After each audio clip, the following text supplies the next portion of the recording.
नमस्कार दोस्तों। पहले तो आप सभी को नव वर्ष की बहुत बहुत हार्दिक शुभकामनाएं। और इस नए वर्ष में जो है आप खूब प्रगति करें, खूब उन्नति करें, खूब फले फूले। और नया नया जो ज्ञान है वो आप इस वर्ष लेते रहें और अपने जीवन को जो है प्रगति के मार्ग पर अग्रसर रखें। धन्यवाद। अध्याय 3 श्लोक नंबर 10। भगवान कहते हैं कि जब ये संसार बना था तब ये सारी चीजें मिलकर इस पूरे संसार का निर्माण करती है। कहने का मतलब कि ये सारी चीजें जो हमें दिखाई देती है अपने आसपास, वो अलग अलग नहीं है। वो सारी मिलकर ही, एकजुट होकर ही पूरी प्रकृति का निर्माण करती है। और आप इस संसार में देखोगे कि हर एक चीज बिना अपना फायदा देखे अपने से सामने वाले को कुछ न कुछ बेनिफिट देती है। जैसे कि ये जो पृथ्वी है वो हम सबको रहने के लिए जगह देती है।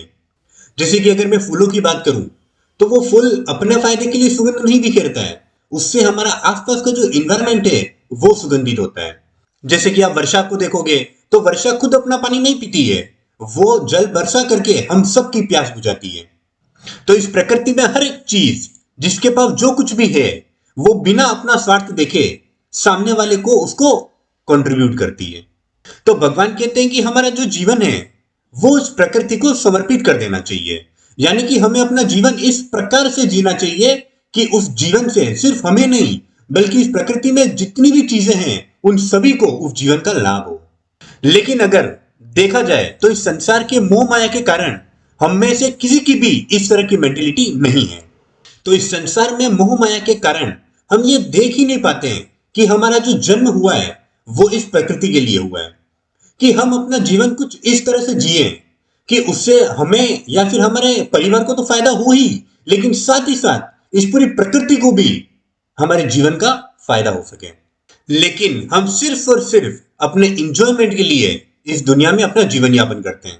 हम इस तरह से इस जीवन को देखते हैं कि यह जो जीवन है वो मेरे सुख के लिए है, मेरे इंजॉय के लिए है, मेरी खुशी के लिए है। जैसे कि ये एग्जाम्पल मैंने आपको पहले भी दिया था कि हमारा ये जो हाथ होता है वो हमारी बॉडी से कोई अलग नहीं होता है, वो हमारी इस बॉडी का ही एक पार्ट होता है।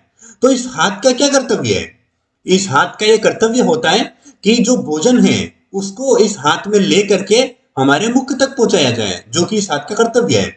तो जब वो भोजन हमारे मुख से हमारे पेट तक जाएगा और जब वो पूरा ब्लड और उसका निचोड़ निकल करके इस पूरे शरीर का जब वो भरण पोषण करेगा, तो मात्र इस शरीर का भरण पोषण नहीं होगा, साथ ही साथ इस हाथ को भी फायदा होगा, इस हाथ का भी भरण पोषण होगा। तो यह जो हाथ है वो कभी भी अपने फायदे के बारे में नहीं सोचता है, वह इस बॉडी के फायदे के बारे में सोचता है जिसका वो एक पार्ट है। तो अगर ये हाथ ऐसा सोचे कि यार कितने साल हो गए मैं इस शरीर को भोजन दे रहा हूं, कब तक मुझे इस शरीर को भोजन देना पड़ेगा, अब मैं इस शरीर के साथ नहीं रहना चाहता हूं, मुझे इस शरीर से अलग कर दो, मैं अपना एक अलग अस्तित्व चाहता हूं, मुझे इस बॉडी से अलग कर दो। और मान लो कि आपने इस हाथ को अपनी बॉडी से अलग भी कर दिया, तो क्या बॉडी से अलग रहने के बाद इस हाथ का कोई अस्तित्व बच जाता है? क्या ये हाथ अकेला रह पाएगा? तो जब तक ये हाथ बिना अपने किसी सेल्फ मोटिव के और सेल्फ इंटरेस्ट के साथ जब तक इस बॉडी के कर्तव्य का पालन करता रहेगा, इसे भगवान ने यज्ञ कहा गया है। Sacrifice for the nature, sacrifice for the God.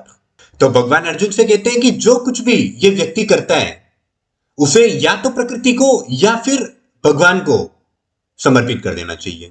एक बहुत ही अच्छा श्लोक है, वो श्लोक तो मुझे याद नहीं है लेकिन उसका जो अर्थ है वो मैं आपको बताता हूं कि जो कुछ भी मैंने किया है या जो कुछ भी मैंने अचीव किया है वो मेरा नहीं है।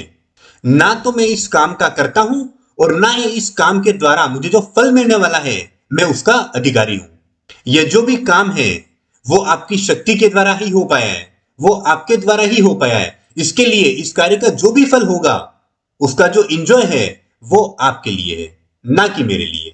तो जब इस तरह की मेंटेलिटी या फिर इस तरह का इंटेंशन रख करके जब आप कार्य करते हैं और सिर्फ अपने कार्य पर फोकस करते हैं कि मैं तो सिर्फ अपना कार्य करूंगा, लेकिन उस कार्य का कर्ता ना तो मैं हूं और ना ही उससे जो भी फल मिलने वाला है वो मेरे लिए है, तो इस तरह का जो सेक्रीफाइस होता है उसे भगवान ने यज्ञ कहा है।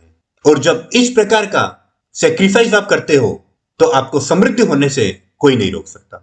और जब इस तरह से आप सब कुछ भगवान के लिए सेक्रीफाइस कर देते हो, भगवान को अर्पित कर देते हो, तो आपको डिवाइन नॉलेज की प्राप्ति होती है, आपको डिवाइन लव मिलता है ईश्वर से, और ऐसे परम आनंद की प्राप्ति होती है जो इस समस्त संसार में कहीं और नहीं है।